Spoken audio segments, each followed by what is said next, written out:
चलिए, welcome to the class 3 of reconciliation statement. Restriction number 7 homework था, I hope आपने कर लिया होगा। आंसर आएगा 1693 600, जहां पे आपको मुझे बताना था क्या ये फेवरेबल बैलेंस है या अनफेवरेबल। सो ये बैलेंस है अनफेवरेबल, क्योंकि जब आप कैलकुलेट करेंगे तो आंसर क्या आएगा -16,93,600। सो ये अनफेवरेबल है। क्वेश्चन में जो सॉल्यूशन है बुक का, उसमें क्या है, ये बैलेंस पॉजिटिव दिख रहा है, लेकिन यहाँ पे जब आप पढ़ेंगे तो क्या लिखेगा, overdraft as per bank statement, मतलब ये ओवरड्राफ्ट बैलेंस पॉजिटिव में दिखा रहा है, डेट इज ये नेगेटिव बैलेंस है। ठीक है, और हम क्या दिखाएंगे, सिर्फ balance as per bank statement -16,93,600। तो आई होप आपने क्वेश्चन कर लिया होगा, अगर कोई डाउट है तो आप मुझे व्हाट्सएप करिएगा। ठीक है, चलिए अब आते हैं नेक्स्ट क्वेश्चन पे जो इंपॉर्टेंट है आपके एग्जाम पर्पज से। इलस्ट्रेशन नंबर 10, आइए साथ में रीड करते हैं। When Nikki and company received a bank statement showing a favorable balance of rupees 10,39,200, क्या मिला है निक्की एंड कंपनी को, बैंक स्टेटमेंट। बैंक स्टेटमेंट मतलब पासबुक या फिर bank book, showing a favourable balance of 10,39,200, that means ये है favourable balance, so that is credit balance, है ना, क्योंकि बैंक का क्रेडिट बैलेंस आपका डेबिट बैलेंस होगा, तभी तो ये फेवरेबल कहलाएगा। ठीक है, for the period ending on 30th of June, तो कब का बैलेंस है ये, 30th ऑफ जून 2022 का। This does not agree with the balance in the cash book, of course cash book से मैच नहीं कर रहा है, इसलिए हमको क्या बनाना पड़ेगा, bank reconciliation statement. An examination of the cash book and bank book disclosed the following information। चलिए क्या इन्फॉर्मेशन गिवन है, क्यों यहाँ पे डिफरेंस अराइज हो रहे हैं, वो सारे आपको यहाँ पे पॉइंट्स गिवन है।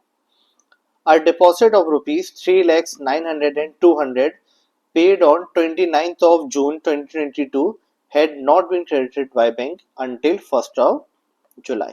जैसे हमने लास्ट क्लास में डिस्कस किया था, बैंक रिकंसिलिएशन स्टेटमेंट किसी एक पर्टिकुलर डेट का बनता है। ठीक है, सो एस ऑन का होता है, तो ये कब का बैंक रिकंसिलिएशन बना रहे हैं हम, 30th ऑफ जून का।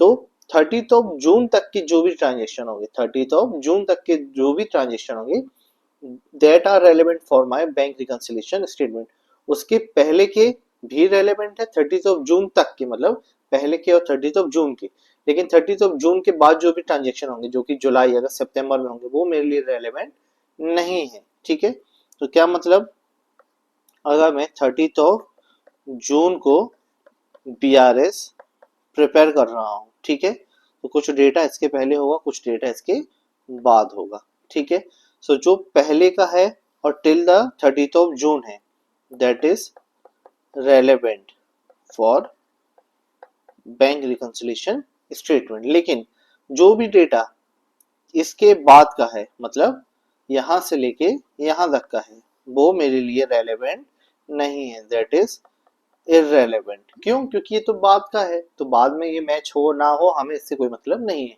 हम बैंक रिकंसिलिएशन कब बना रहे हैं, हम बैंक रिकंसिलिएशन बना रहे हैं 30th ऑफ जून को, सो उस डेट तक का, उसके पहले तक का बस नहीं, उस डेट तक का, सो 29 जून तक का भी और 30 जून तक का भी हमारे लिए रेलेवेंट है। ठीक, पहले का भी और 30 जून तक का भी, लेकिन 1 जुलाई के मेरे लिए रेलेवेंट नहीं है। क्यों, क्योंकि मैं बैंक रिकंसिलिएशन स्टेटमेंट बना रहा हूँ 30th ऑफ जून को। क्लियर है, चलिए।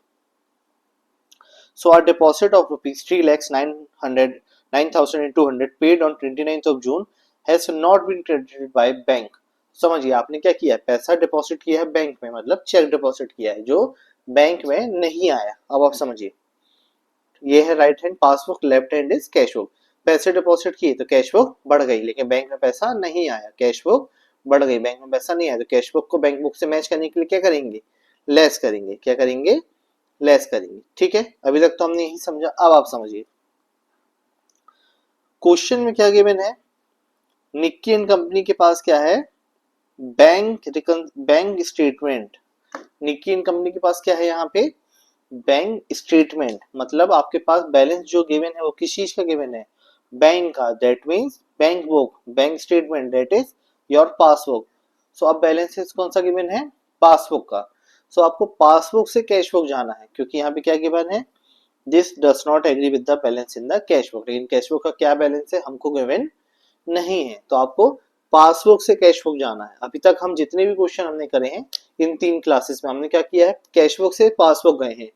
तो हम क्या करते थे, राइट हैंड को पासबुक मानते थे, लेफ्ट हैंड को कैश बुक मानते थे। लेकिन इस पहले क्वेश्चन में हम क्या क्या करना है, पासबुक से कैश बुक जाना है, मतलब पासबुक का बैलेंस गिवन है, कैश बुक गिवन नहीं है।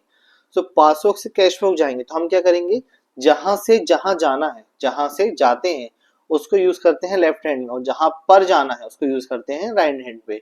तो इस केस में क्या होगा, left hand will be your passbook and right hand will be your cash book. क्यों, क्योंकि पासबुक से कैश बुक जा रहे हैं, पासबुक से कैश बुक जा रहे हैं, कैश बुक से पासबुक नहीं जाएंगे, ठीक है। तो left hand is your passbook, right hand is your cash book, ध्यान रखिएगा। इसके पहले जितनी भी 3 क्लासेस में हमने पढ़ा है उसमें हम क्या करते थे, लेफ्ट हैंड होता था हमारा कैश बुक, राइट हैंड होता था पासबुक। क्यों, क्योंकि हम कैश बुक से पासबुक जाते थे। लेकिन इस क्वेश्चन में पासबुक का बैलेंस गिवन है, कैश बुक का बैलेंस नहीं गिवन है, तो left hand will be your passbook, right hand will be your cash book. So left hand passbook, right hand cash book, right hand को move नहीं करते हैं, कैश बुक को ही लेफ्ट हैंड को ही एडजस्ट करते हैं। तो इस क्वेश्चन में पासबुक इज लेफ्ट हैंड, तो उसको ही एडजस्ट करेंगे, राइट हैंड को एडजस्ट नहीं करेंगे। समझ में आया, ठीक, चलिए। So a deposit of 3,09,200 paid on 29th of June but not credited by the bank. Left hand is passbook, right hand is cash book. आपने डिपॉजिट किया, ठीक है, कैश बुक बढ़ गई। क्यों, क्योंकि राइट हैंड क्या है, कैश बुक, तो कैश बुक बढ़ गई। लेकिन बैंक में पैसा नहीं आया, बैंक में पैसा नहीं आया, तो बैंक क्या है कम, कैश बुक क्या है ज्यादा। लेकिन मुझे लेफ्ट को ही मूव करना है, मुझे लेफ्ट को मूव करना है, क्योंकि मेरे पास जो बैलेंस गिवन है वो पासबुक का है। तो पासबुक कम है, कैश बुक ज्यादा है, पासबुक को मैच करना है कैश बुक से, तो क्या करूंगा, प्लस, क्या करूंगा, plus. So that is plus 3,09,200। क्यों, क्योंकि पासबुक का बैलेंस कम है, कैश बुक का बैलेंस ज्यादा है, तो पासबुक को कैश बुक से मैच करूंगा, क्योंकि हम क्या कर रहे हैं, पासबुक से कैश बुक मैच करने जा रहे हैं इस पर्टिकुलर क्वेश्चन पे, ठीक है। चलिए, then comes to point number 2। On 30th of March 2022 reconciliation कब बना रहे हैं, ध्यान रखिएगा, 30 जून का। On 30th of June 2022 the company had entered into a hire purchase agreement। क्या होता है हायर परचेज, जब उधार, जब हम एक रेंट के थ्रू कोई मशीनरी परचेज करते हैं, जिसका हम मशीनरी हमारे पास है, यूज हम कर रहे हैं, लेकिन हम उसका हायर परचेज का एक रेंट देते हैं, ठीक है। तो ये होता है hire purchase agreement. To pay bank order a sum of rupees 3 lakhs on the 10th of each month, ठीक है। क्या पे करेंगे, जहां पे हम 3 lakh rupees on 10th of each month, commencing from April 2022, no entry had been made in the cash book. समझिए, आपने क्या किया है, 30th ऑफ मार्च को आपने क्या किया है, 30th ऑफ मार्च को एक एग्रीमेंट में उतरे हैं। कौन से एग्रीमेंट में, हायर परचेज एग्रीमेंट में, ठीक है। जहां पे आपने क्या टर्म किया है कि मैं 3 लाख रुपए पर मंथ पे करूंगा 10th ऑफ ईच मंथ को, ठीक है, 10th ऑफ ईच मंथ। और कब से स्टार्ट होगा ये पीरियड, फ्रॉम अप्रैल। कब से स्टार्ट होगा ये, फ्रॉम अप्रैल। तो कब एग्री किया है आपने, 30th ऑफ मार्च को। कब से कब देंगे, अप्रैल से देंगे, हर 10 तारीख को, हर महीने की कितना, 3 लाख रुपए पर मंथ। बीआरएस जो आप बना रहे हैं इस क्वेश्चन में, वो कब बना रहे हैं, 30 जून का, ठीक है। और हमने ये एग्रीमेंट कब किया है, 30th ऑफ मार्च, और बीआरएस कब बना रहे हैं, 30 जून का, ठीक है। No entry had been made in the cash book. Cash book में कोई भी एंट्री नहीं करी है आपने, सारी एंट्री कहाँ हुई है, बैंक से पैसे कट के जमा हो गए, आपने कोई एंट्री नहीं करी, कहाँ नहीं करी, कैश बुक में, ठीक है। तो ये एंट्री कहाँ पे नहीं है, कैश बुक में नहीं है, सारी एंट्री कहाँ पे है, बैंक में, मतलब बैंक से पैसे जा चुके हैं। एग्रीमेंट कब किया है, 30 मार्च को, बीआरएस का बना रहे हैं 30 जून को। इनके बीच में जो टाइम है वो क्या हो गया, अप्रैल से जून, मतलब 1 अप्रैल से 30 जून, ठीक है। सो अब आते हैं टाइमलाइन पे। जब भी मैं ऐसा डायग्राम ड्रॉ करूंगा, ये क्या कहलाएगा, टाइमलाइन। यहाँ पे आपकी पर्टिकुलर टाइमलाइन है, 1 अप्रैल और लास्ट डेट इज 30 जून। क्यों, क्योंकि 30 मार्च को आपने एग्रीमेंट किया हायर परचेज का, तो पहली डेट क्या है उसके बाद, 1 अप्रैल, ठीक है। 31 भी हो सकती है, लेकिन नेक्स्ट मंथ की हम डेट ले रहे हैं, ठीक है। तो 1 अप्रैल, फिर 30 जून तक का बीआरएस बना रहे हैं तो उस दिन तक की हमारे पास टाइमलाइन है। फिर क्या अप्रैल date I 10th of April, जहां पे आपने फर्स्ट पेमेंट करी 3 लाख की। फिर डेट क्या आई 10th ऑफ मई, जहां पे आपने एक और पेमेंट करी हायर परचेज की 3 लाख की। फिर डेट क्या आई 10th ऑफ जून, जहां पे आपने अनदर पेमेंट करी ऑफ 3 लाख।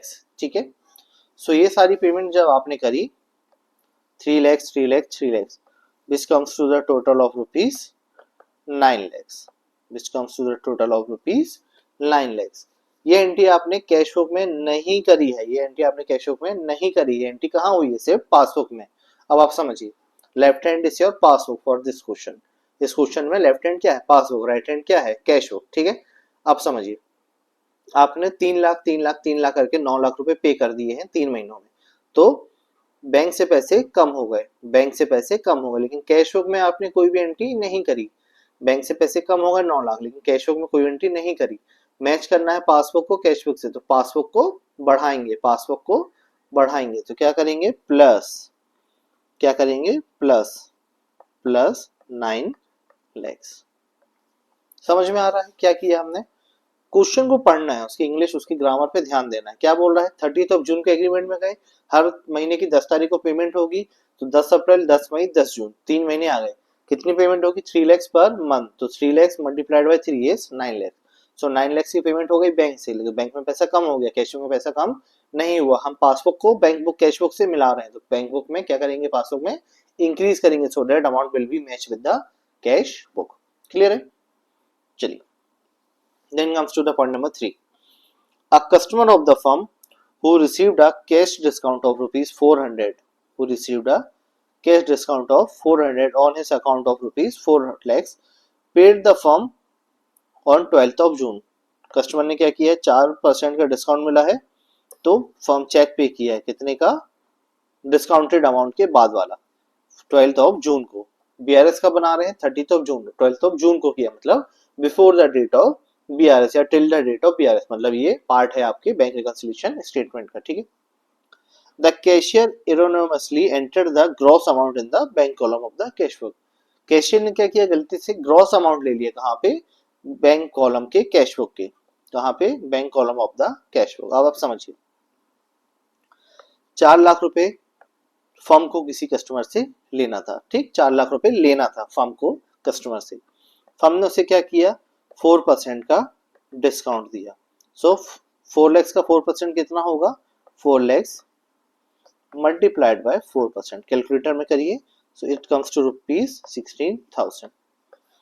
4 लाख में से 16,000 रुपए क्या है डिस्काउंट, 4 लाख में से 16,000 रुपए क्या है डिस्काउंट। तो कस्टमर अब आपको कितने रुपए देगा नेट अमाउंट 3,84,000। कस्टमर अब आपको कितने रुपए देगा net amount, that is 3,86,000। Clear है, अब आप समझिए पैसा दिया कितना कस्टमर ने 3,84,000, कब दिया 12th ऑफ जून को, as mention in the question. Question में भी यही मेंशन है कि कस्टमर ने आपको 3,84,000 पे किए ऑन 12th ऑफ जून। लेकिन आपका जो कैशियर है, मतलब आपकी फर्म का जो कैशियर है, उसने गलती से कितना रिकॉर्ड कर लिया है 4 लैक्स, मिला कितना 3,84,000, रिकॉर्ड कितना कर लिया 4 लैक्स, मतलब ज्यादा बढ़ा लिया। अब आप समझिए right hand is your cash book, left hand is your passbook. ठीक है, left hand is passbook, right hand is cash book. Cheque आया कितने का 3,84,000 का, तो बैंक बुक कितने से बढ़ गई 3,84,000, और कैश बुक में जब एंट्री करी तो कैश बुक में कितने से एंट्री करी कैशियर ने, total gross amount that is 4 lakh. So ये ज्यादा बढ़ गया, ये 4 लाख से बढ़ गया, ये सिर्फ 3,84,000 से, तो कैश बुक में बैलेंस क्या है ज्यादा, पास कैश बुक में बैलेंस क्या है ज्यादा, पासबुक में बैलेंस क्या है कम। लेकिन हमें क्या करना है पासबुक को कैश बुक से मैच करना है, हमें क्या करना है पासबुक को कैश बुक से मैच करना है। तो कैश पासबुक का बैलेंस भी कितने से बढ़ाएंगे कि मैच हो जाए, कितने से बढ़ाएंगे डिफरेंस अमाउंट है दैट इज 16,000। ठीक, क्योंकि कैश बुक 4 लाख से बढ़ी, पासबुक सिर्फ 384 से बढ़ी, तो कैश बुक ज्यादा है पासबुक कम है, तो कितने से मैच करेंगे 16,000 से, कितने से मैच करेंगे 16,000 से। क्लियर है, सो प्लस 16,000। क्लियर है, आई होप आपको ये समझ में आ रहा होगा। यहाँ पे हम क्या कर रहे हैं पासबुक से कैश बुक की ओर जा रहे हैं, ना कि कैश बुक से पासबुक की ओर। तो हम क्या करेंगे, सारे एडजस्टमेंट हमारी पासबुक में करेंगे, ना कि कैश बुक में। ठीक है, चलिए। Bank charges amount to ₹3000 has not been entered in the cash book, क्या है, एरर ऑफ ओमिशन। अब आप समझिए, left hand is your passbook, right hand is your cash book. 3000 के बैंक चार्जेस लगे कहाँ, बैंक में। बैंक से पैसा कम हो गया, कैश बुक से बैलेंस कम नहीं हुआ क्योंकि एंट्री ही नहीं हुई, तो कैश बुक ज्यादा है, बैंक बुक कम है। मैच करने के लिए क्या करेंगे, बैंक बुक में 3000 प्लस करेंगे। क्या करेंगे, बैंक बुक में पासबुक में बैलेंस 3000 ऐड करेंगे, तो प्लस 3000। क्लियर है, चलिए। Then comes to point number 5। On 28th of June, कब कर रहे हैं, डेट का ध्यान दीजिएगा बहुत ज्यादा। ऑन 28th ऑफ जून, कब का बीआरएस है, 30th ऑफ जून। तो 20th ऑफ जून क्या है, till the date of BRS, मतलब ये पार्ट बनेगा हमारे बैंक रिकंसिलिएशन स्टेटमेंट का। On 20th of June, a customer of the company directly deposited the amount in the bank of rupees 4 lakhs, but no entry made in the cash book. Cash book में कोई भी entry नहीं हुई, customer ने direct पैसा deposit किया। ठीक है, अब समझिए, left hand is your passbook, right hand is your cash book. Customer ने डायरेक्टली पैसा डिपॉजिट किया तो बैंक बुक बढ़ गई, बैंक बुक बढ़ गई, लेकिन कैश बुक नहीं बढ़ी। तो कैश बुक में बैलेंस कम है, बैंक बुक में बैलेंस ज्यादा है। मैच करने के लिए क्या करेंगे, बैंक बुक को कम करेंगे, बैंक बुक को या पासबुक को कम करेंगे, कितने से, 4 लाख से, minus 4 lakhs, minus 4 lakhs. Clear है, चलिए। Then comes to point number 6। 11,200 paid into bank has had been entered twice in the cash book। ठीक है, अब आप समझिए, 11,200 आपने बैंक बुक में डिपॉजिट किया, आपने बैंक में डिपॉजिट किया, ठीक है, जो कैश बुक में 2 बार चढ़ गया। अब आप समझिए, ये है आपकी बैंक ऑब्लिक पासबुक, ये है आपकी कैश बुक। 11,200 आपने डिपॉजिट की, तो बैंक बुक क्या होनी थी, 11,200 से बढ़नी थी, और कैश बुक भी 11,200 से बढ़नी थी, लेकिन आपने कैश बुक में क्या किया, डबल एंट्री कर दी। तो कैश बुक कितने से बढ़ गई, 22,400 से, और बैंक सिर्फ कितने से इंक्रीज हुआ, 11,200 से। तो cash book is more than the passbook, क्योंकि राइट हैंड क्या है इस बार, कैश बुक। तो कैश बुक में 2 गुना बैलेंस बढ़ गया और पासबुक में सिर्फ 1 गुना बैलेंस बढ़ा। तो कैश बुक ज्यादा है, पासबुक कम है। पासबुक को कैश बुक से मैच करने के लिए आपको बैलेंस बढ़ाना पड़ेगा, आपको बैंक बुक का बैलेंस बढ़ाना पड़ेगा, कितने से, डिफरेंस अमाउंट 11,200 से। सो प्लस 11,200, क्यों, क्योंकि बैंक में पैसा एक बार बढ़ा, लेकिन कैश बुक में पैसा 2 बार बढ़ा लिया आपने। जैसे पहले बैलेंस दोनों मैच थे, 11,200 आपने डिपॉजिट किया तो बैंक में बढ़ा, कैश बुक में एक बार बढ़ना था, फिर कैश बुक में आपने एंट्री ट्वाइस कर दी, तो कैश बुक में पैसा 2 बार बढ़ गया, बैंक में पैसा एक ही बार नहीं बढ़ा, एक ही बार बढ़ा। तो बैंक बुक को भी आप क्या करेंगे, एक और बार बढ़ाएंगे, so that it will match with the balance of cash book. So 11,200 plus.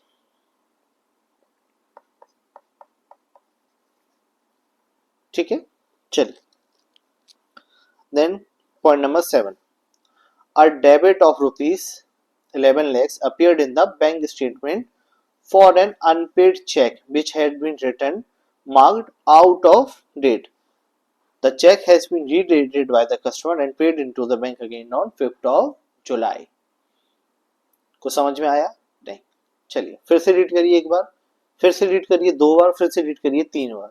3 bar read करेंगे तब जाके मैं आपको कुछ समझा पाऊंगा, लेकिन अगर आप रीड नहीं करेंगे तो समझ नहीं पाएंगे। आराम से रीड करिएगा, बिल्कुल टाइम ले लीजिए, पॉज कर दूंगा लेक्चर, बिल्कुल आराम से एक एक वर्ड रीड करिए, फुल स्टॉप कहाँ पे है, कॉमा कहाँ पे है, क्या कह रहा है, कौन सा टेंस है, पास्ट टेंस, प्रेजेंट है, फ्यूचर टेंस, सारी चीजें अप्लाई कर लीजिए, लेकिन 3 बार मिनिमम रीडिंग खुद से दीजिए, तब जाके ये पॉइंट समझ में आएगा। और ये पॉइंट आप इग्नोर नहीं करेंगे, नहीं करेंगे, नहीं करेंगे, क्योंकि पेपर में ये पॉइंट बार बार आता है। ठीक है, सो हर बार जब भी क्वेश्चन आएगा 50% चांस है कि ये पॉइंट आपको रिपीट होके मिलेगा ही मिलेगा, तो इसको इग्नोर नहीं करना है। ये पॉइंट को 3 बार रीड करिए, फिर मैं आपको समझाऊंगा कि ये कहना क्या चाहता है। चलिए रीड करिए।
चलिए रीड कर लिया आपने, एक बार, दो बार, तीन बार या उससे ज्यादा।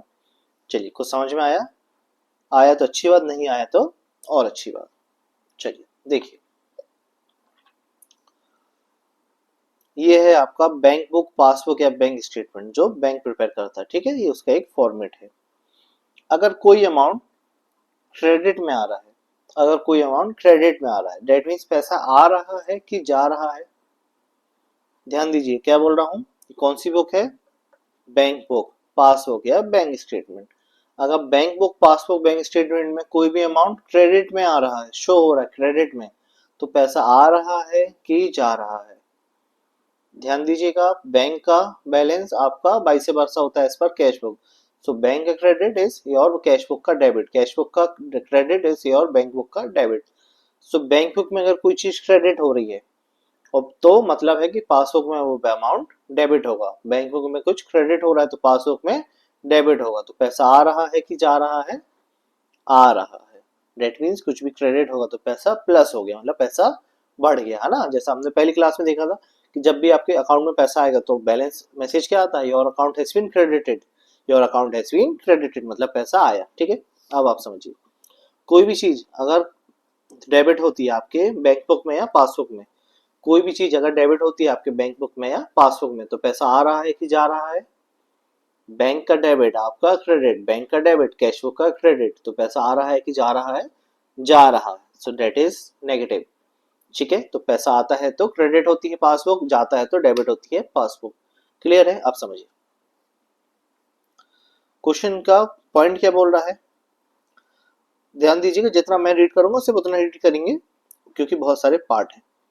A debit of rupees 11 lakhs appeared in the bank statement for an unpaid check. बस इतना रीड करिए अभी। A debit of rupees 11 lakhs appeared in the bank statement for unpaid check. A debit of rupees 11 lakhs. So debit में 11 lakhs appear हो रहा है for unpaid check.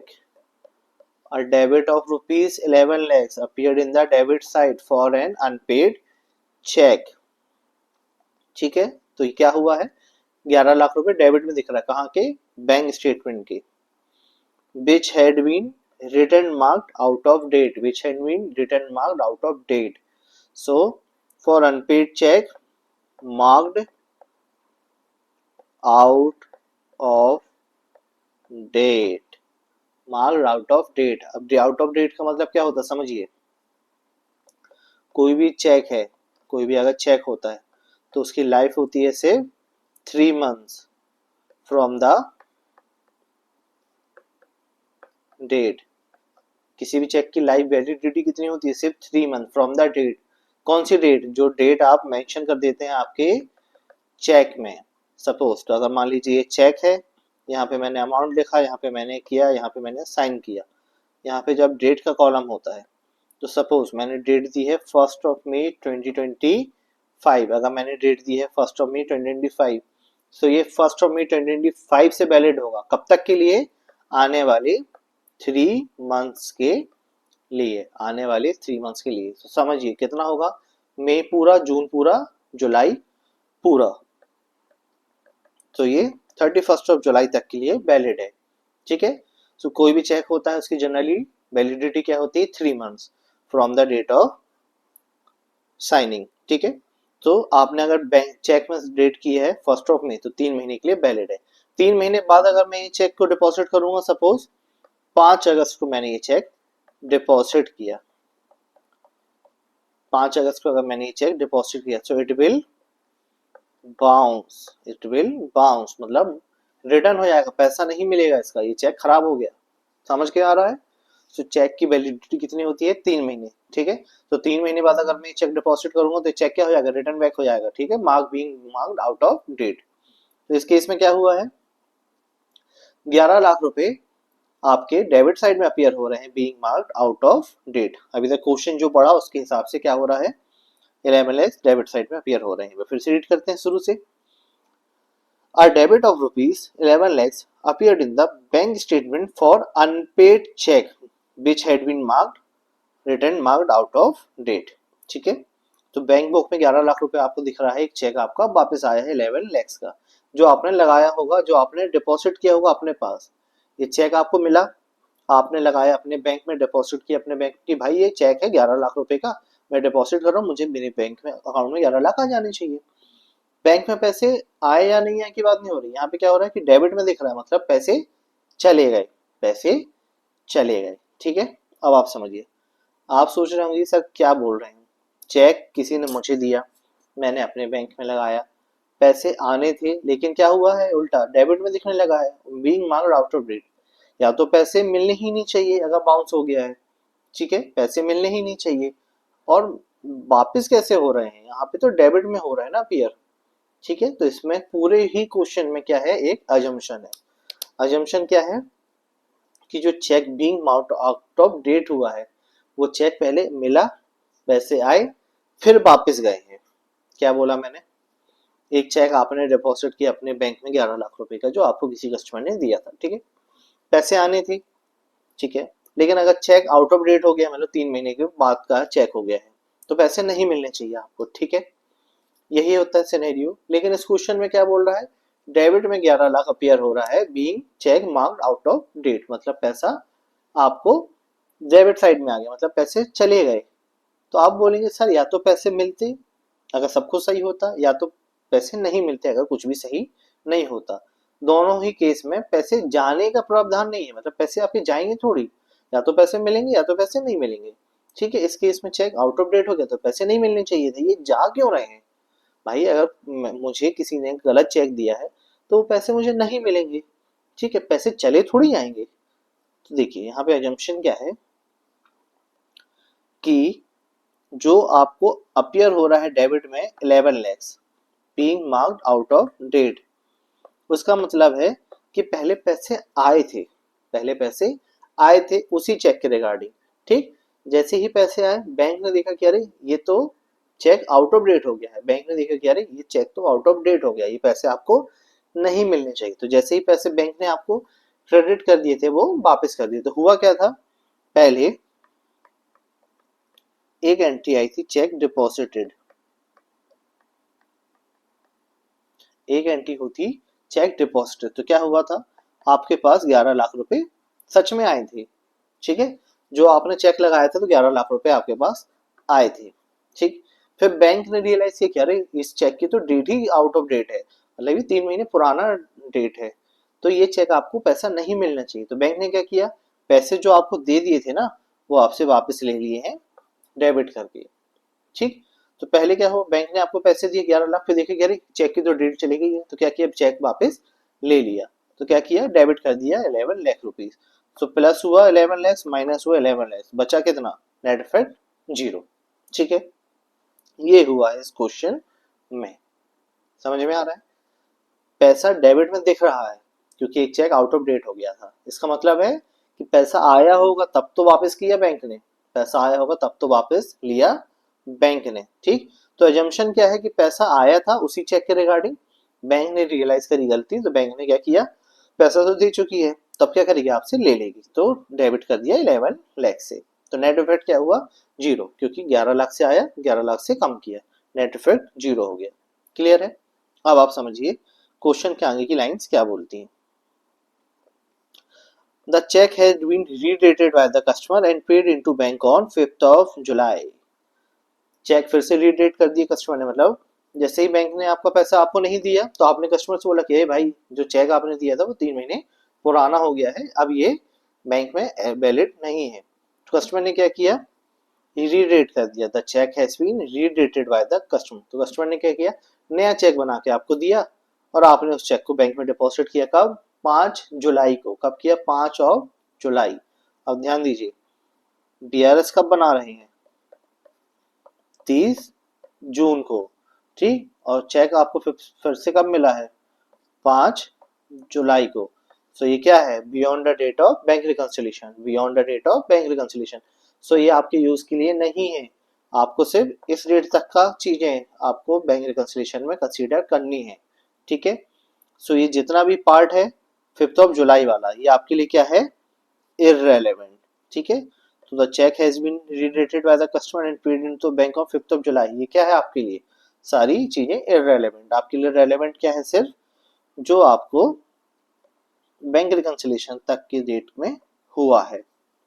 ठीक है, अब आप समझिए इस सारी कहानी का कंक्लूजन। हुआ क्या? एक चेक आपको मिला, आपने चेक बैंक में डिपॉजिट किया, बैंक ने आपको 11 लाख रुपए दे दिए। ग्रीन से जो है मतलब बैंक ने आपको 11 लाख रुपए दे दिए। फिर क्या हुआ? चेक आउट ऑफ डेट था तो बैंक ने वो पैसे वापस कर लिए और आपकी पासबुक में एक डेबिट दिखने लगा। ठीक है, अब समझिए कहानी क्या है, क्वेश्चन का सार क्या है। Left hand is your passbook, left hand is your passbook. इस क्वेश्चन में लेफ्ट हैंड ही पासबुक है, राइट हैंड क्या है? Cash book. ठीक, आप समझिए 11 लाख का चेक मिला, 11 लाख का चेक मिला तो क्या किया आपने? जनरल एंट्री करी तो राइट हैंड में कैश बुक बढ़ गई 11 लाख से। ठीक है, ठीक है, और चेक डिपॉजिट किया तो पासबुक में 11 लाख रुपए आए तो दोनों अमाउंट क्या हो गए? मैच। दोनों अमाउंट क्या हो गए? मैच। 11 लाख से दोनों चीजें बढ़ गई। अब समझिए चेक क्या हो गया? Being marked out of date. Cheque क्या हो गया? Being marked out of date. तो बैंक ने 11 लाख रुपए क्रेडिट किए थे, अब फिर से क्या कर दिए? डेबिट, ब्लू कलर वाला। ठीक है, तो चेक कम कर दिया 11 लाख से तो बैंक बुक 11 लाख से कम हो गई, लेकिन कैश बुक में अभी भी 11 लाख रुपए ज्यादा है। कैश बुक में अभी भी 11 लाख रुपए ज्यादा है, पासबुक में 11 लाख रुपए कम होगा। क्यों? क्योंकि 11 से बढ़ा था, 11 से कम हो गया तो पासबुक अपनी जगह वापस आ गई, लेकिन कैश बुक में 11 लाख अभी भी ज्यादा है। और हम इस क्वेश्चन में क्या कर रहे हैं? पासबुक को मैच कर रहे हैं कैश बुक से, पासबुक को मैच कर रहे हैं कैश बुक से। तो हम क्या करेंगे? पासबुक को बढ़ाएंगे। हम क्या करेंगे? पासबुक को बढ़ाएंगे so that it will match with the balance of cash book. हम पासबुक को बढ़ाएंगे तो एडजस्टमेंट क्या होगा? +11 लैक्स। एडजस्टमेंट होगा +11 लैक्स। ठीक है, समझ में आया? नहीं आया तो फिर से समझते हैं। देखिए ये है आपकी पासबुक, ये है आपकी कैश बुक। 11 लाख रुपए का चेक मिला, आपने एंट्री करी कैश बुक में, कैश बुक बढ़ गई 11 लाख से। फिर चेक डिपॉजिट हुआ, बैंक में पैसा आया 11 लाख तो पासबुक भी 11 लाख से बढ़ गई, दोनों मैच हो गए। फिर बैंक ने रियलाइज किया, अरे ये चेक तो आउट ऑफ डेट है, तो क्या किया? 11 लाख रुपए आपके डेबिट कर दिए तो पासबुक वापस कम हो गई 11 लाख से। पासबुक वापस कम हो गई 11 लाख से। कैश बुक में अभी भी 11 लाख ज्यादा है। ठीक, तो पासबुक में 11 लाख रुपए से कैश बुक डिफर कर दिए। मैच क्या करना है? पासबुक को कैश बुक से। मैच क्या करना है? पासबुक कैश बुक से। तो पासबुक 11 लाख से इंक्रीज होगी, पासबुक 11 लाख से इंक्रीज होगी तो +11 लैक्स। क्लियर है? चलिए ये है सीए फाउंडेशन का लेवल। अब तक जो हमने क्वेश्चन करे थे ना वो नहीं आएंगे पेपर में। अब तक जो क्वेश्चन इसके पहले करे थे ना वो उसको कुछ नहीं आएगा पेपर में। आएगा क्या? ये वाला क्वेश्चन। ठीक, सो अभी तो हम सिर्फ बचपना कर रहे थे, असली क्वेश्चन ये है। चलिए कैलकुलेट करिए क्या आंसर आता है आपका। चलिए कैलकुलेटर उठाइए, टाइप करिए 10,39,200, देन प्लस करिए 3,09,200, देन प्लस करिए 9 लैक्स, देन प्लस करिए 16,000, देन प्लस करिए 3,000, देन माइनस करिए 4 लैक्स, देन प्लस करिए 11,200, देन लास्ट पॉइंट प्लस करिए 11 लैक्स। कितना आया? 29,78,600। ठीक है, कितना आ रहा है यहाँ पे भी? 29,78,600 balance as per cash book, balance as per cash book. I hope answer आ गया आपका। ये है स्टार क्वेश्चन, मार्क कर लीजिए। ये स्टार क्वेश्चन, ये पेपर में आने के चांस है। ठीक है, और आता भी कई बार आ चुका है। चलिए होमवर्क भी ले लीजिए। करा तो मैंने दिया लेकिन लिखकर आप करेंगे एक बार नोटबुक में। होमवर्क टाइमली करते जाइएगा क्योंकि अकाउंट्स का कोर्स बहुत बड़ा है। अगर आप अभी होमवर्क नहीं करेंगे तो बाद में चीजें पाइल अप हो जाएंगी, फिर आप चीजें नहीं कर पाएंगे। ठीक है, चलिए नोट डाउन कर लीजिए एडजस्टमेंट, फिर पेंसिल से बाद में रफ कर लीजिएगा सॉल्व करने के बाद। ठीक है,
चलिए आते हैं एक न्यू कॉन्सेप्ट पे, जहां पे हम पढ़ेंगे बैंक रिकंसिलिएशन के टाइप्स क्या होते हैं, कैसे दो मेथड होते हैं, दो तरीके होते हैं बैंक रिकंसिलिएशन बनाने की। अब तक हमने जो बैंक रिकंसिलिएशन पढ़ा है इन क्लासेस में, अब तक हमने जो बैंक रिकंसिलिएशन पढ़ा है वो पढ़ा है विदाउट एडजस्टेड कैश बुक, वो हमने पढ़ा है विदाउट एडजस्टेड कैश बुक। ठीक है, सो अभी तक हमने जो बीआरएस पढ़ा है वो पढ़ा है विदाउट एडजस्टेड कैश बुक, मतलब ये सिंपल बीआरएस होता है जहाँ पे हम सारी चीजें कहाँ पे ले जाते हैं, बैंक रिकंसिलिएशन में, चाहे वो टाइमिंग डिफरेंस हो, एरर ऑफ प्रिंसिपल हो, एरर ऑफ कमीशन हो, क्लरिकल एरर हो, या एरर ऑफ ओमिशन हो, या एरर बाय द बैंक हो। ये हमने रिसेंट पढ़े थे 5। ये कुछ भी हो हम सारे कहाँ ले जाते हैं, बैंक रिकंसिलिएशन स्टेटमेंट में, वहीं पे हम प्लस माइनस करते हैं और आंसर लाते हैं। ठीक, तो अब तक हमने जो पढ़ा था वो था विदाउट एडजस्टेड कैश फ्लो। अब जो हमको एक तरीका और देखना है बैंक रिकंसिलिएशन स्टेटमेंट को बनाने का, वो है विद एडजस्टेड कैश फ्लो, वो है विद एडजस्टेड कैश फ्लो। ठीक है, तो देखते हैं क्या होता है bank reconciliation statement with adjusted cash book. ठीक है, नाम से ही पता चल रहा है कि पहले कैश बुक को एडजस्ट करना है, उसके बाद बैंक रिकंसिलिएशन स्टेटमेंट बनाना है। ठीक है, चलिए नोट डाउन करिए नोटबुक में, जहाँ पे हम नोट्स लिख रहे हैं वहां पे फ्रेश फीड पे ये आप लिखिए BRS without adjusted cash book और विद एडजस्टेड कैश बुक। ये वाला तरीका हम पढ़ चुके हैं, ये वाला तरीका अभी हमको पढ़ना बाकी। चलिए नोट डाउन करिए।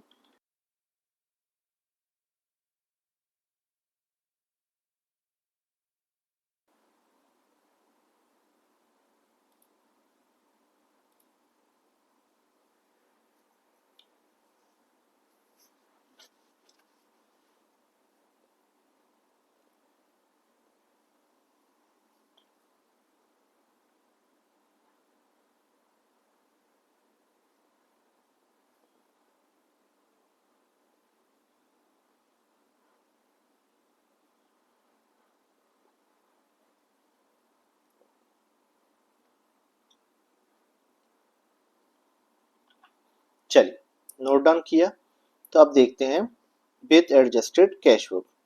ठीक है, रीजन क्या होते हैं हमारे बैंक रिकंसिलिएशन स्टेटमेंट के, क्यों हमें ये बनाना पड़ता है, तो एक रीजन होता है टाइमिंग डिफरेंस, एक होता है टाइमिंग डिफरेंस, जहां पे आप चेक डिपॉजिट करते हैं या चेक इशू करते हैं तो सामने वाला पर्सन लेट करता है, या फिर आपके चेक डिपॉजिट के बाद पैसा बैंक में आता नहीं है या लेट आता है, तो ये क्या है टाइमिंग डिफरेंस। ठीक है, देन एक और रीजन हमने पढ़ा था एरर ऑफ बैंक, एक और रीजन हमने पढ़ा था एरर ऑफ बैंक। ठीक है, या फिर हम उसी सीक्वेंस में पढ़ते हैं जहां पे हमने पहले पढ़ा था टाइमिंग डिफरेंस, फिर हमने पढ़ा था एरर ऑफ प्रिंसिपल, जहां पे जनरल एंट्री ही गलत होती है, डेबिट को क्रेडिट, क्रेडिट को डेबिट, या फिर किसी और अकाउंट को डेबिट क्रेडिट कर देते हैं, मतलब हम एंट्री ही गलत करते हैं, हमारे सिद्धांत में ही गलती है। एरर ऑफ प्रिंसिपल मतलब ये कौन सा प्रिंसिपल है, स्कूल वाला प्रिंसिपल, कॉलेज वाला नहीं है, ये सिद्धांतों की गलती है ना। तो principle of error of principle मतलब सिद्धांतों में गलती, आपने गलत सिद्धांत से एंट्री कर दिया, आपने डेबिट को क्रेडिट कर दिया, क्रेडिट को डेबिट, या गलत अमाउंट अकाउंट को डेबिट या क्रेडिट कर दिया। ठीक है, तो एरर ऑफ प्रिंसिपल। फिर हमने पढ़ा था एरर ऑफ कमीशन, जिसको हम और क्या बोलते हैं, क्लेरिकल एरर। ये कौन सा एरर होता है, क्लेरिकल एरर, जहां पे एंट्री सही है, डेबिट को डेबिट किया, क्रेडिट को क्रेडिट किया, लेकिन अमाउंट गलत लिख दिया। सपोज 1,000 रुपए से एंट्री करनी थी, आपने 100 रुपए से कर दी, 2,000 से करनी थी 20,000 से कर दी, तो अमाउंट में गलती है, टोटलिंग में मिस्टेक है, प्लस माइनस की गलती है, तो ये क्या है एरर ऑफ कमीशन या क्लेरिकल एरर। ठीक है, फिर हमने इसके बाद पढ़ा था एक और रीजन क्या होता है error of omission, error of omission, जहां पे आप भूल जाते हैं एंट्री करना, जहां पे ट्रांजेक्शन हो गया, बैंक में एंट्री आ गई है, बैंक से एंट्री पैसे चले गए, लेकिन आपने एंट्री करना ही भूल गए, तो क्या है ये एरर ऑफ ओमिशन। ठीक है, एक एरर हमने ये पढ़ा था।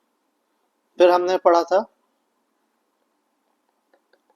एरर ऑफ बैंक, फिर एक हमने पढ़ा था एरर ऑफ बैंक, ठीक है, जहाँ पे बैंक कुछ गलती कर देता है, गलत एंट्री पास कर देता है, ठीक है। सो हमने ये सारी चीजें पढ़ी थी कि क्यों हमको बैंक रिकंसिलिएशन की जरूरत पड़ती है। एक होता है टाइमिंग डिफरेंस, फिर होता है एरर ऑफ प्रिंसिपल, फिर होता है एरर ऑफ कमीशन जिसको हम क्या बोलते हैं, क्लरिकल एरर, फिर होता है एरर ऑफ ओमिशन, फिर होता है एरर बाय बैंक, ठीक है। अब आप समझिए, जो पहले के बाद चार हैं, जो चार हैं एरर ऑफ प्रिंसिपल से लेके एरर ऑफ बैंक, ये चार क्या है, एरर, ये चारों क्या है, एरर मतलब गलती है। लेकिन जो पॉइंट नंबर वन है टाइमिंग डिफरेंस, ये क्या है, कोई एरर नहीं है, ये सिर्फ टाइमिंग का फर्क है। मतलब आपने आज पैसे जमा किए बैंक में, कल आ रहे हैं, आज आपने आज चेक इशू किया बैंक से, पैसे कल जा रहे हैं, तो ये क्या है, टाइमिंग डिफरेंस। इसमें ना आपकी गलती है ना बैंक की गलती है, ठीक है। सो पहला वाला गलती नहीं है किसी की भी। फिर दूसरे से लेके पांचवे तक ये जो चार है, error of principle, error of commission, error of omission और एरर बाय बैंक, ये चारों जो हैं ये क्या है, एरर है, मतलब ये गलतियां हैं, ठीक है। अब आप इसमें से ये बताइए कौन सी गलती आपकी खुद की है, मतलब कौन सी गलती कस्टमर की, प्रोपराइटर की, बिजनेसमैन की खुद की है, और कौन सी गलती बैंक की है, बताइए। ये तीन, error of principle, error of commission, error of omission, ये तीन गलतियां किसकी हैं, आपकी खुद की हैं। ये तीन गलतियां आपकी खुद की हैं, ठीक है। क्यों, क्योंकि ये गलतियां आपने करी हैं, ये गलतियां बैंक ने नहीं करी है। और एरर ऑफ बैंक क्या है, ये बैंक की गलती है। अब आप समझिए, आप अपनी बुक में वही एडजस्टमेंट करेंगे जो आपने गलत किया होगा। क्या बोला मैंने, आप अपनी बुक्स में वही एडजस्टमेंट करेंगे जो आपने गलत किया होगा, ठीक है। कुछ गलती बैंक ने की है तो क्या आप उसको अपने एडजस्टमेंट बुक में लाएंगे, क्या नहीं। कुछ गलतियां बैंक ने की है तो क्या आप उसको आप अपनी एडजस्टेड बुक में लाएंगे, क्या नहीं, ठीक। सो ये तीन गलतियां किसकी हैं, योर ओन मिस्टेक, ये क्या है, your own mistake. So error of principle, error of commission, clerical error और एरर ऑफ ओमिशन, ये सब क्या है, ये तीनों आपकी खुद की गलती है। तो ये क्या है, आपकी योर ओन मिस्टेक। सो खुद की गलतियां हैं तो इसको करेक्ट कौन करेगा, आप खुद। या आपकी गलती है तो इसको करेक्ट कौन करेगा, आप खुद। तो ये क्या कहलाएगा, एडजस्टेड कैश बुक का पार्ट। ये सारी चीजें क्या कहलाएंगी, एडजस्टेड कैश बुक का पार्ट करेंगी, ठीक है। So three errors which are error of principle, error of commission, clerical error या एरर ऑफ ओमिशन, ये तीनों कहाँ जाएंगे, adjusted passbook, cash book में, ठीक है, एडजस्टेड कैश बुक में। फिर आते हैं एरर बाय बैंक, फिर आते हैं एरर बाय बैंक। तो ये गलती किसकी है, बैंक की, ठीक। बैंक की गलती है तो आप अपनी कैश बुक में एंट्री नहीं कर सकते, आप अपनी कैश बुक में एंट्री नहीं कर सकते, ठीक है। फिर ऐसे ही आते हैं टाइमिंग डिफरेंस में, क्या ये गलती है, क्या नहीं, ये तो गलती ही नहीं है। एरर ऑफ बैंक एटलीस्ट गलती है लेकिन वो आपकी गलती नहीं है, लेकिन टाइमिंग डिफरेंस तो गलती ही नहीं है, तो ये भी क्या है, आपके एडजस्टेड कैश बुक में नहीं आएगा। तो ये दोनों चीजें मिलके कहाँ जाएंगी, बैंक रिकंसिलिएशन स्टेटमेंट में, ठीक है। तो कहानी का सार क्या है, तो कहानी का सार यह है कि बैंक रिकंसिलिएशन स्टेटमेंट की जरूरत पड़ती है पांच जगह से। पहली गलती होती है टाइमिंग डिफरेंस, फिर होता है एरर ऑफ प्रिंसिपल, फिर होता है एरर ऑफ कमीशन या क्लरिकल एरर, फिर होता है एरर ऑफ ओमिशन या फिर एरर बाय बैंक। ये पांचों में से गलतियां कितनी है, सिर्फ चार। तो ये पांचों में से गलतियां कितनी है, सिर्फ चार।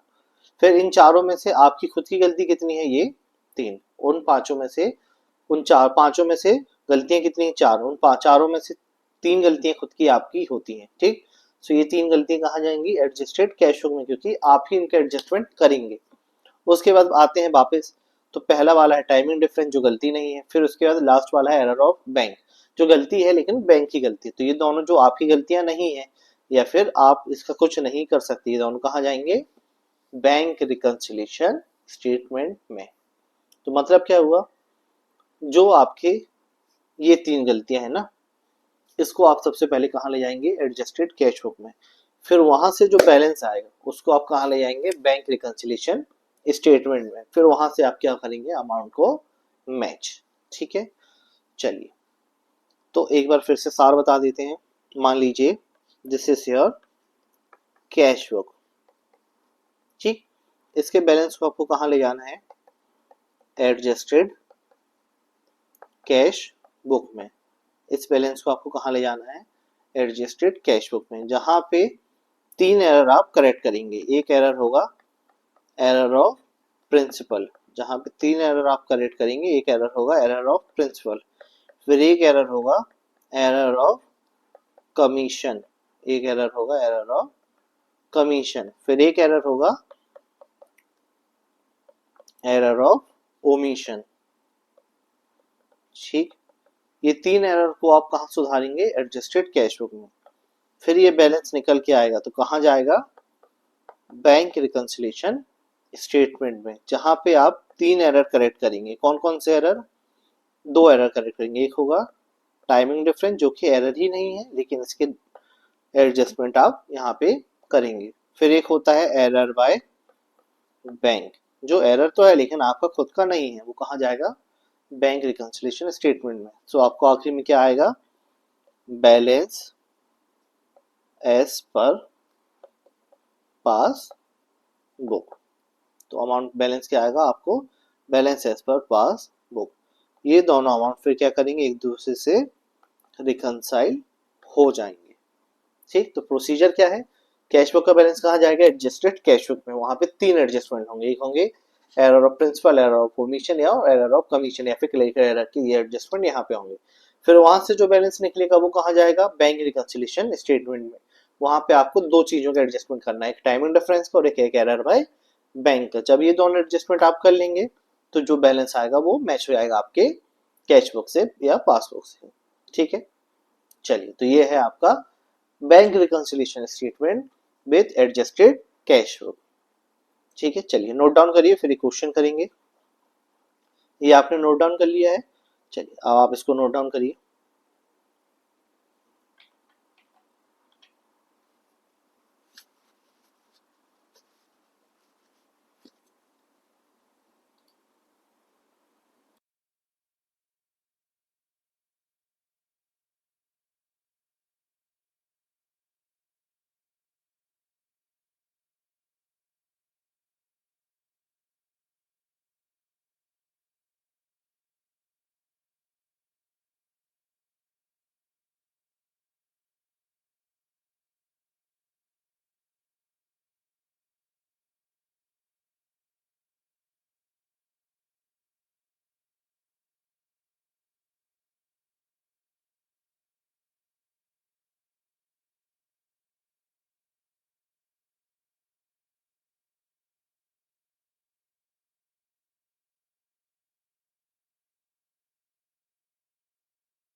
चलिए आते हैं illustration number 5 of the module,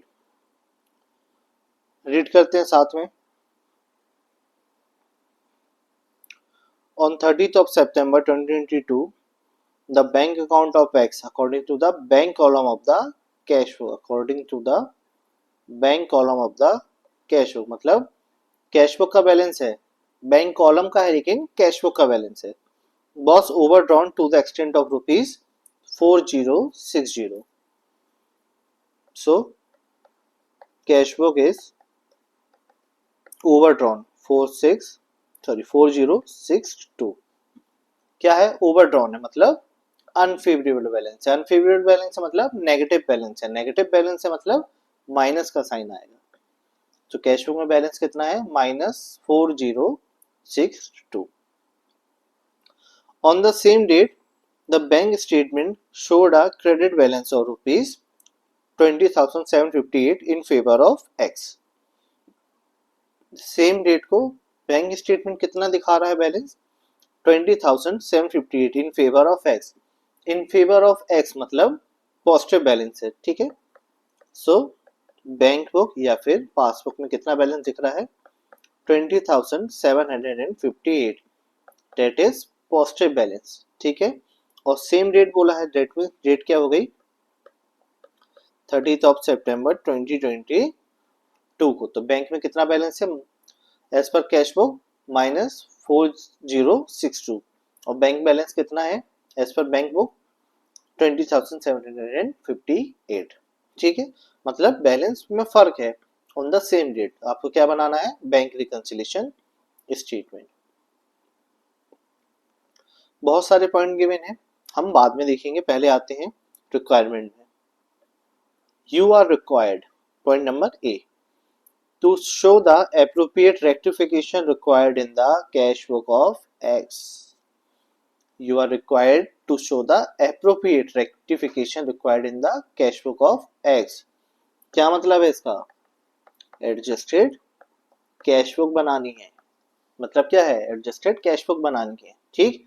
to arrive at the correct balance on 30th of September and prepare a bank reconciliation statement on the same date. मतलब आपको एडजस्टेड कैश बुक भी बनानी है प्लस आपको बीआरएस भी बनाना है। क्यों? क्योंकि एडजस्टेड कैश बुक में तो सिर्फ 3 डिफरेंस जाते हैं। कौन कौन से? Error of principle, error of commission या क्लेरिकल एरर या एरर ऑफ ओमिशन। 3 चीजें कहाँ जाएंगी? एडजस्टेड कैश बुक में। बचे हुए 2 चीजें, टाइमिंग डिफरेंस और एरर बाय बैंक, कहाँ जाएगा? बैंक रिकंसिलिएशन स्टेटमेंट में। क्लियर है? चलिए आते हैं क्वेश्चन पे। जब भी एडजस्टेड कैश बुक का क्वेश्चन आएगा, आपकी जॉब है, आपकी ड्यूटी है कि आपको पॉइंट आइडेंटिफाई करने हैं। कौन सा पॉइंट एरर ऑफ ओमिशन है, कौन सा एरर ऑफ कमीशन है, कौन सा टाइमिंग डिफरेंस है, कौन सा एरर ऑफ बैंक है। जब तक आप ये आइडेंटिफाई नहीं करेंगे, क्वेश्चन आपसे सॉल्व नहीं होगा, ठीक है। और आइडेंटिफाई करना बिल्कुल भी कठिन नहीं है, आप एक बार करेंगे, 2 बार करेंगे, आपको बनने लगेगा, बिल्कुल सिंपल सी तरीका है। चलिए आते हैं point number first. A check for rupees 11,13,000 deposited on 29th of September 2022 was credited by the bank only on 3rd of October. आपने चेक डिपॉजिट किया कब? 29th of September, मतलब before the date of BRS। आया bank में कब? 3rd of October, after the date of BRS। क्या है ये? टाइमिंग डिफरेंस, मतलब गलती किसी की नहीं है। क्या है ये?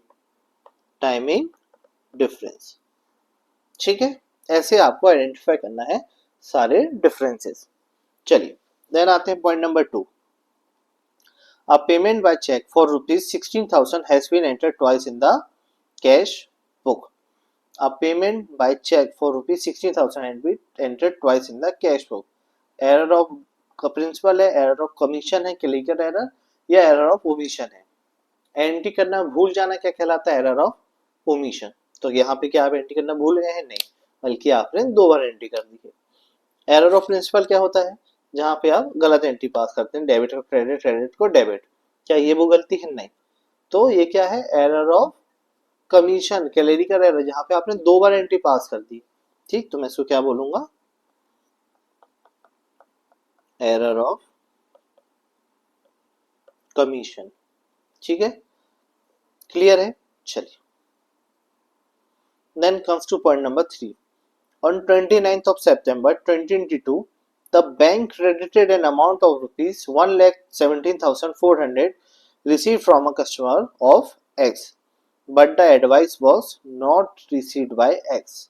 मतलब बैंक में पैसे आ गए लेकिन आपको एडवाइस नहीं मिली, आपको इन्फॉर्मेशन नहीं मिला, तो क्या है, एंट्री ही नहीं करी, error of omission, error of omission.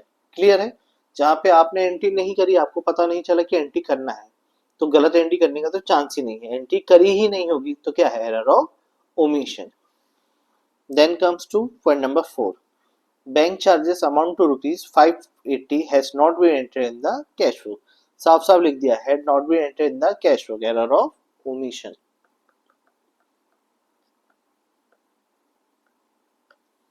Clear है, चलिए। Then comes to the point number 5. On 6th of September 2022, the bank credited rupees 20,000 to X in error. Bank ने गलती से 20,000 रुपए क्रेडिट कर दिए X को बाय एरर, तो किसकी गलती है, मेरी गलती है कि बैंक की गलती है, मेरी गलती है या बैंक की गलती है, बैंक की गलती है, तो error by bank, error by bank. Clear है, चलिए। Then comes to the point number 6. A bill of exchange, a bill of exchange for rupees 1,40,000 was dishonored by X with his discounted by X with the bank. The bill was dishonored on 28th of September, but no entry had been made in the book of X. ठीक है, ये वाले point पे star mark करिए। Not because ये bill से related है, लोगों को लगता है कि ये पॉइंट का एडजस्टमेंट कुछ और होना चाहिए, लेकिन एडजस्टमेंट कुछ और होता है, समझिए। आपने बिल डिस्काउंट कराया बैंक से, तो बैंक में पैसे आने चाहिए, ठीक, तो बैंक में पैसे आने चाहिए, कैश में पैसे बढ़ गए, लेकिन बैंक में ये चेक जो बिल है वो क्या हो गया, डिसऑनर्ड हो गया, तो बैंक से पैसे कम हो गए, बैंक में पैसे नहीं आए। आपको ये चीज पता नहीं चली कि भाई ये जो बिल है ये डिसऑनर्ड हो गया, आपको ये चीज पता नहीं चली, तो आपके पास अभी भी पैसे क्या है, ज्यादा, और बल्कि बैंक में पैसे क्या हुए, कम, क्योंकि बैंक में पैसे नहीं आए। ठीक है, तो ये टाइमिंग डिफरेंस नहीं है, क्यों, क्योंकि ये पैसा अब आएगा थोड़ी, ये तो डिसऑनर्ड हो गया, ये ऑनर ही नहीं हुआ, चेक बाउंस हो गया है, बिल बाउंस हो गया है, ठीक है, तो पैसा आएगा नहीं, तो ये टाइमिंग डिफरेंस नहीं है, ये एरर ऑफ ओमिशन है। क्यों, क्योंकि जो डिसऑनर की एंट्री है, जो पैसा नहीं आएगा उसकी एंट्री भी आपको पता होनी चाहिए, जो आपको पता नहीं है, तो कैश बुक में एंट्री पास ऑन नहीं हुई है, इसलिए क्या है, error of omission, error of omission. ठीक है, चलिए। Then comes to the point number 7. Check issued up to 30th of September 2022 but not presented for payment up to the date, total rupees 13,26,000। Check आपने issue करे लेकिन सामने वालों ने present नहीं करी, तो बैंक में पैसा अभी भी ज्यादा, कैश में पैसा अभी भी कम है। क्या है ये, टाइमिंग डिफरेंस, ये क्या है, टाइमिंग डिफरेंस। ठीक है, तो सबसे पहले आपको जब भी ऐसे क्वेश्चन आएंगे जहां पे एडजस्टेड कैश फ्लो प्रिपेयर करनी है, आपको पता होना चाहिए कि कौन से पॉइंट टाइमिंग डिफरेंस है, कौन से पॉइंट एरर ऑफ बैंक है, कौन से point error of omission, commission या क्लेरिकल एरर है। ठीक है, ये चीजें जब आपको पता होगी तभी आप क्वेश्चन को सॉल्व कर पाएंगे। बहुत कठिन नहीं है, 2 से 3 क्वेश्चन करेंगे आपको सारी चीजें बनने लगेंगी। ठीक है, चलिए नोट डाउन करिए आप अपने नोट्स में या अपने मॉड्यूल में, तब हम इसको सॉल्व करेंगे आगे जाके। चलिए नोट करिए।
चलिए सॉल्व करते हैं। Illustration number 5, page number mention कर दीजिए मॉड्यूल में और नोटबुक में, दोनों में। चलिए सबसे पहले बनाएंगे एडजस्टेड कैश बुक, ठीक। As on 30th of September 2022। Adjusted cash book हो या कैश बुक, फॉर्मेट बिल्कुल सेम होता है। जैसे हर वीक लेजर होता है पर्टिकुलर अमाउंट, पर्टिकुलर अमाउंट, ठीक है। मेरे पास जगह नहीं तो मैं शॉर्ट में AMT लिख रहा हूँ, आप पूरा लिखेंगे। एज इफ यू नो, जो डेबिट साइड होती है वो होती है लेफ्ट हैंड साइड, जो क्रेडिट साइड होती है वो होती है आपकी राइट हैंड साइड, ठीक है।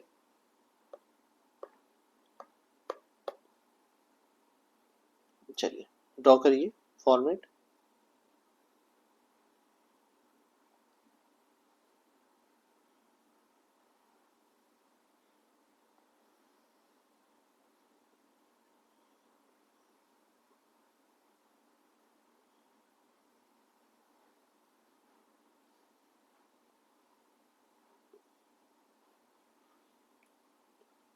जब भी एडजस्टेड कैश फ्लो का क्वेश्चन आएगा, ध्यान रखिए, जब भी एडजस्टेड कैश फ्लो का क्वेश्चन आएगा, आपको कैश बुक के बैलेंस से ही पासबुक मैच करना है।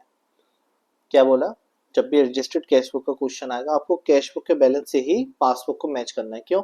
क्योंकि कैश बुक से बैलेंस से ही आप एडजस्टेड कैश बुक बनाएंगे, है ना। पासबुक से अगर आप उल्टा आएंगे कैश बुक की तरफ, तो आप एडजस्टेड कैश बुक नहीं बना पाएंगे। तो रूल नंबर 1 ध्यान रखिएगा, नोट्स में लिख लीजिए। In all the question of adjusted cash book we must go through adjusted, मतलब we must go through balance as per cash book to the balance as per adjusted cash book, then adjust balance as per adjusted cash book to balance as per passbook, ठीक है। चलिए आते हैं question पे। क्या information है? Cash book का balance क्या है? Unfavourable by ₹4062। कैश बुक का बैलेंस अनफेवरेबल है तो क्या होगा? क्रेडिट। पासबुक का बैलेंस फेवरेबल है तो क्या होगा? क्रेडिट। समझिएगा फर्क, कैश बुक का अनफेवरेबल है तो क्रेडिट, पासबुक का फेवरेबल है तो क्रेडिट, ठीक है। तो अनफेवरेबल है तो बैलेंस ओपनिंग क्या होगा? डेबिट में या क्रेडिट में? क्या बोला?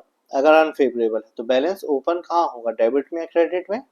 क्रेडिट में। क्यों? क्योंकि अब ये पैसा क्या है, आपको बैंक को वापस देना है, तो क्या है? लायबिलिटी है ना।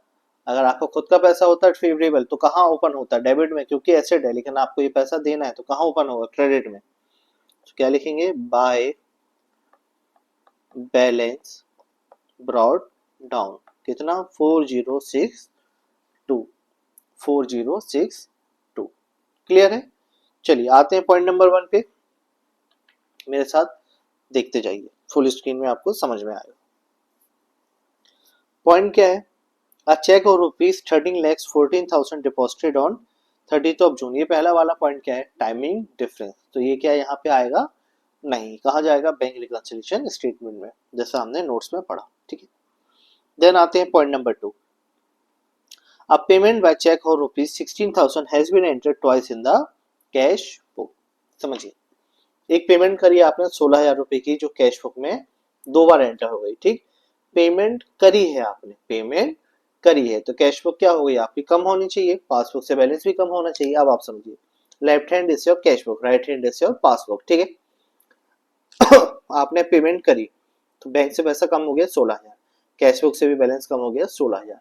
फिर आपने कैश बुक में 2 बार एंट्री कर दी तो पैसा 2 बार कम हो गया, कैश बुक में पैसा 2 बार कम हो गया, तो गलत है, क्योंकि पैसा सिर्फ एक बार कम होना था, ना कि 2 बार, ठीक है। तो आप क्या करेंगे? पैसा बढ़ाएंगे, पैसा बढ़ाएंगे। बढ़ाएंगे मतलब बैंक बैलेंस को बढ़ाना है एज पर कैश बुक, तो डेबिट करेंगे, क्योंकि एसेट है तो एसेट को बढ़ाना है तो डेबिट करेंगे, कम करना है तो क्रेडिट करेंगे। तो क्या करेंगे? यहाँ पे रेक्टिफिकेशन एंट्री पास करेंगे। To customer 16,000। तो क्या हुआ? जो एक एंट्री आपने क्रेडिट कर दी थी गलती से 2 बार, उसको आपने एक बार वापस डेबिट कर दिया, तो बैलेंस सही हो गया। क्लियर है? चलिए आ जाइए पॉइंट नंबर 3 पे।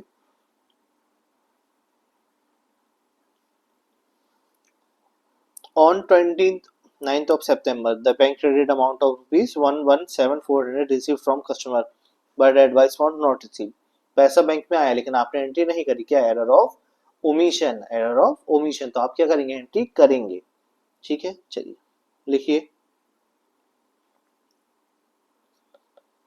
टू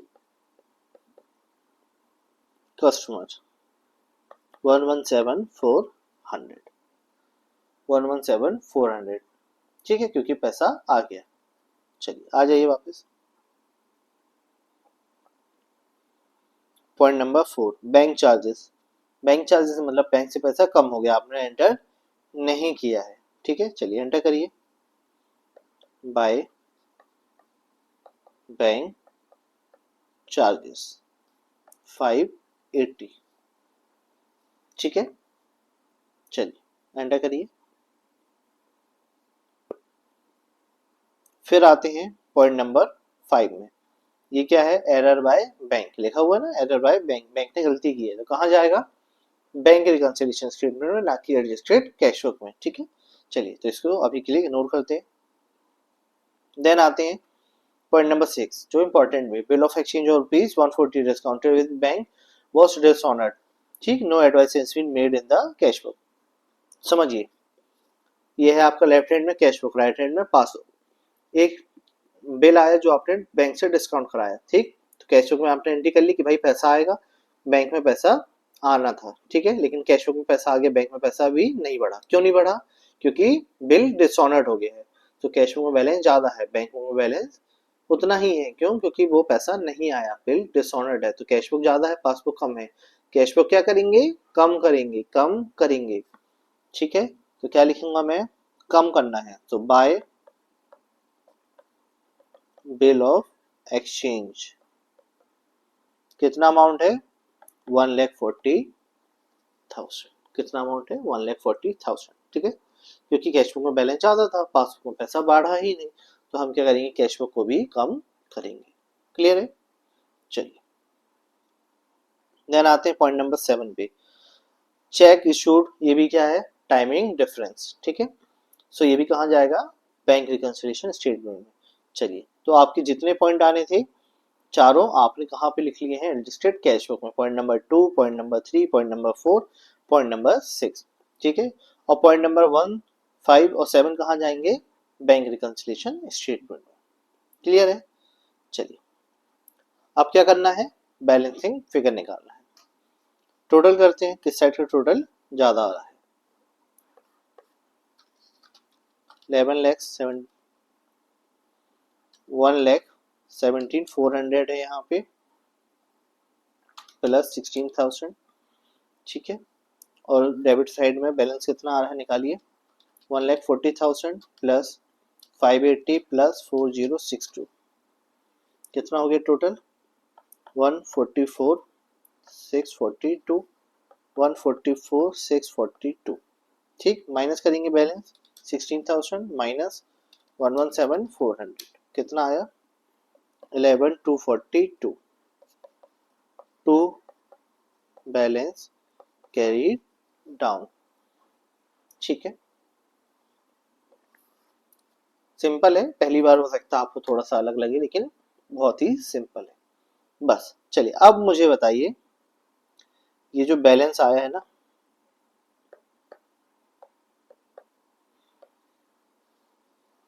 $11,242, ये फेवरेबल है, अनफेवरेबल है, डेबिट है, क्रेडिट है, क्या है? ये जो डेबिट साइड में बैलेंस दिख रहा है 11,242, ये फेवरेबल है, अनफेवरेबल है, ये क्या है? सोच लीजिए फिर बताइए।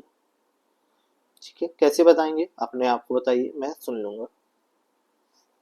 ये जो बैलेंस है 11,242, ये फेवरेबल है, मतलब डेबिट है कि क्रेडिट बैलेंस है? देख कहाँ रहा है? डेबिट में है। कौन सा बैलेंस? Closing balance. ठीक है, इतने हिंट मैंने आपको दे दिए। बैलेंस दिख रहा है डेबिट साइड, और कौन सा बैलेंस है, क्लोजिंग बैलेंस। तो डेबिट है कि क्रेडिट है, क्रेडिट है।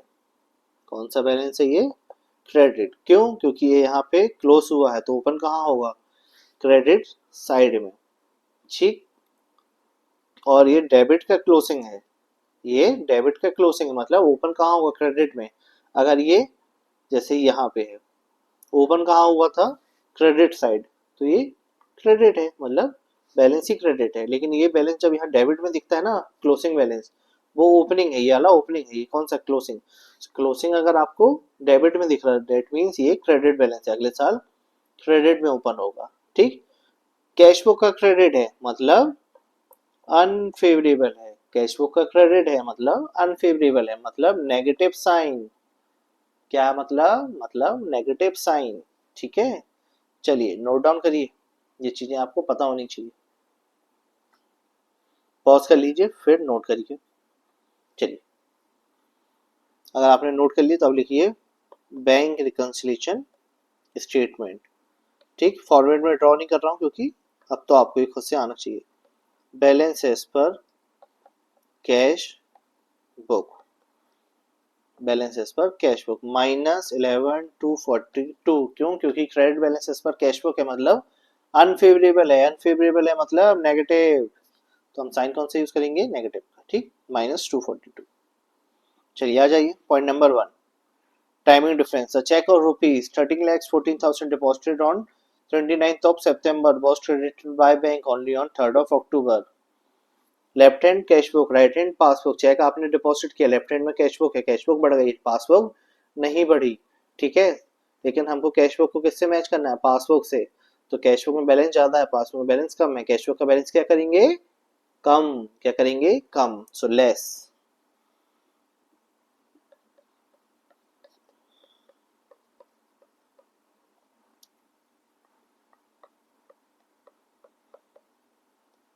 Check deposited but not credited is rupees 13,14,000। Clear है। चलिए देन आते हैं नेक्स्ट पॉइंट पे। पॉइंट नंबर 1 हो गया, पॉइंट नंबर 2, 3, 4 ही कहाँ पे थे आपके, एडजस्टेड कैश बुक में। देन आते हैं point number 5। On 6th of September 2022 bank credited rupees 20,000 to X. Bank ने क्रेडिट किए हैं मतलब पैसे आए हैं, बैंक ने क्रेडिट किए मतलब पैसे आए हैं। Right hand passbook, left hand cash book. Bank ने अमाउंट क्रेडिट किया, भली गलती से किया तो पासबुक बढ़ गई, पासबुक बढ़ गई, लेकिन कैश बुक नहीं बढ़ी। क्यों, क्योंकि आपको पता ही नहीं है कि पैसा आया, क्योंकि गलती है। तो आप भी क्या करेंगे, बढ़ाएंगे, आप भी क्या करेंगे, कैश बुक को बढ़ाएंगे। तो plus add amount wrongly credited by bank. आप भी क्या करेंगे, बढ़ाएंगे, amount wrongly credited by bank 20,000 रुपये। क्लियर है। चलिए then last point, point number 7। Check issued up to 30th of September 2022 but not presented for payment up to the date. Total rupees 13,26,000। Check आपने issue करे, check आपने issue करे मतलब आपने check दिए, लेकिन सामने वालों ने बैंक में प्रेजेंट नहीं करे। Left hand is your cash book, right hand is your passbook. Cheque आपने इशू करे तो पैसे कैश बुक में कम हो गए, पैसे कैश बुक में कम हो गए, लेकिन बैंक में पैसे कम नहीं हुए। क्यों, क्योंकि सामने वालों ने प्रेजेंट नहीं करे हैं फॉर द पेमेंट। तो कैश बुक कम हो गई, पासबुक ज्यादा है, कैश बुक को क्या करेंगे, प्लस, कैश बुक को क्या करेंगे, plus for balance of, for matching the balance. तो प्लस एड 13,26,000। क्या लिखूंगा, check issued but not presented,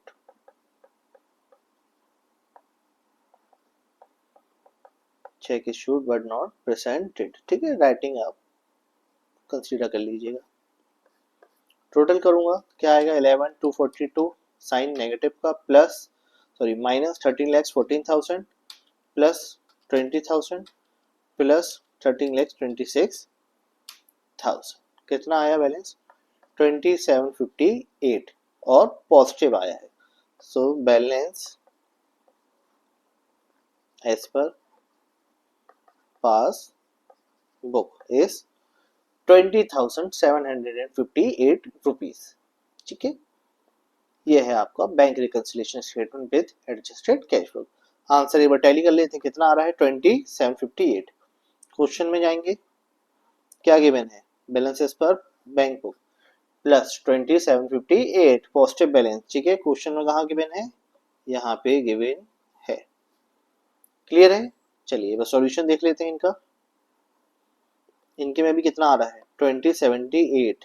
ठीक है, बस इनने जो चीजें प्लस है उसको माइनस की होंगी, जो चीजें माइनस है उसको प्लस की होगी। क्यों, क्योंकि क्या है, ओवरड्राफ्ट हमने साइन लगाया था माइनस का, इन्होंने ये साइन नहीं लगाया है, तो ये भी अपनी जगह सही है, हम भी अपनी जगह सही है। ठीक है, बस हमारा तरीका ऐसा है कि जो तरीके से हम करते आ रहे हैं उसी से करेंगे, बस साइन प्लस माइनस का कर लेंगे in the case of overdraft. उससे क्या होता है, हमारे को ज्यादा कंफ्यूजन नहीं होगा और हम बिल्कुल सही सही करते हुए आगे आराम से चल देंगे। क्लियर है, देखो इन्होंने भी एडजस्टेड कैश बुक बनाई है, कितना बैलेंस आया 11,242, हमारा भी इतना ही आया था, सेम है। ठीक है, चलिए इंपॉर्टेंट क्वेश्चन है, मार्क कर लीजिएगा, नोट डाउन कर लीजिएगा, नोट नहीं किया है तो। ये है आपकी एडजस्टेड कैश बुक। पॉज करें लेक्चर और लिखें, मैं आपको फुल स्क्रीन कर देता हूँ। ठीक है, इसको पॉज कर लीजिए और लिख लीजिए। फिर ये है bank reconciliation statement, proper heading वगैरह देख के पर्टिकुलर अमाउंट सब कुछ लिख के करिएगा। ठीक है ना, अच्छी प्रैक्टिस अभी से फॉलो करेंगे तब तक पेपर में जाके चीज़ों की स्पीड आ पाएगी और आप आउट परफॉर्म कर पाएंगे अपने बाकी स्टूडेंट से। ठीक है ना, क्योंकि अकाउंट्स का पेपर आता अच्छा है लेकिन अटेम्प्ट नहीं होता लोगों से, तो आपको स्पीड का ध्यान अभी से रखना है। चलिए इसको भी पॉज करिए और लिखिए।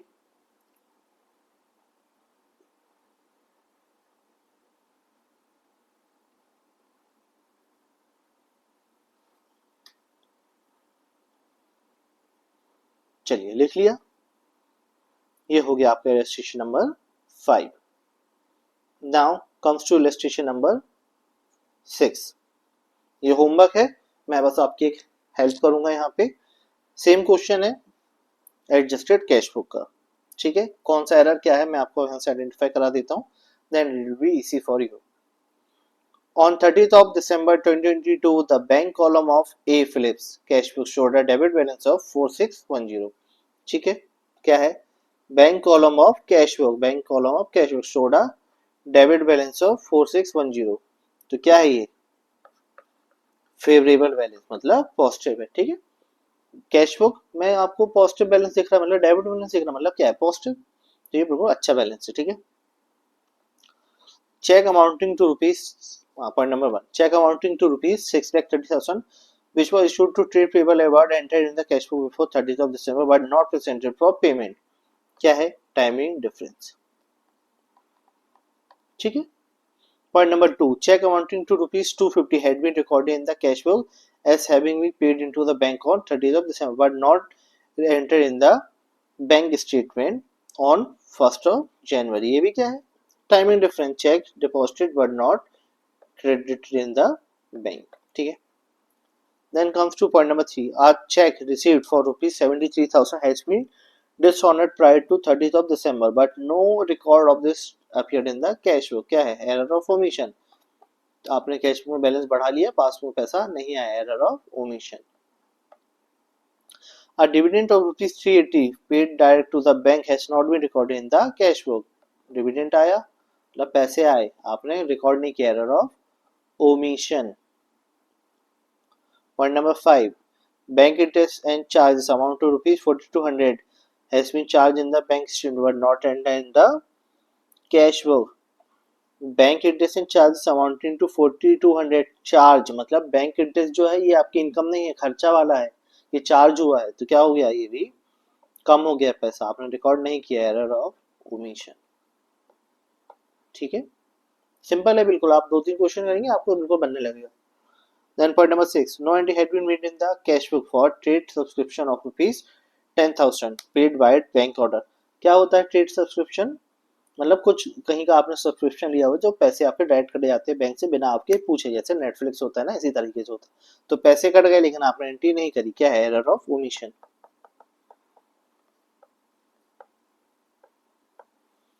Then comes to point number 7. A check of rupees 27,000 drawn by Philips has been charged to A Philips bank account. किसने बनाया था? बी ने।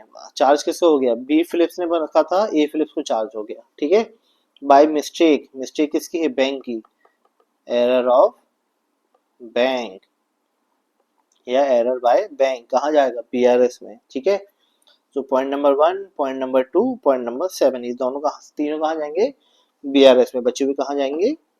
एडजस्टेड कैश बुक में। ठीक है, तो ये क्वेश्चन क्या है आपके लिए? होमवर्क इलस्ट्रेशन नंबर 6 मैंने हेल्प कर दी है, आपको उसको सिर्फ सॉल्व करके लाना है। ठीक है, बैलेंस भी बता दिया है कि जो कैश बुक का बैलेंस दिख रहा है वो डेबिट बैलेंस है, तो कहाँ अपियर होगा? Debit side of the cash book में। क्या दिखेगा? To balance brought down. अब तो मैंने बोल भी दिया सब कुछ, अब तो इतना सिंपल है कि आप कर लेंगे। ठीक है, चलिए नोट डाउन करिए।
चलिए, आई होप आपने ये नोट डाउन कर लिया है।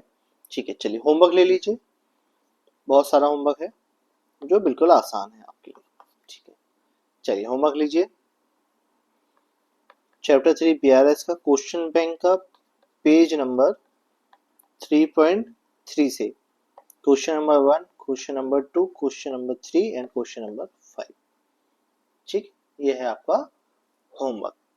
कहाँ का है? क्वेश्चन बैंक का, जो बिबिट्सू का क्वेश्चन बैंक है जैन 26 का, आपको वही यूज करना है इस होमवर्क के लिए। ठीक है, चलिए क्वेश्चन नंबर 1, 2, 3 एंड 5 कहाँ से स्टार्ट होता है? पेज नंबर 3.3 से। चलिए उसके बाद पेज नंबर 3.7 से question number 2, question number 3, question number 4, question number 5, इसमें मैं ट्राई लिखता हूँ, ट्राई करिएगा।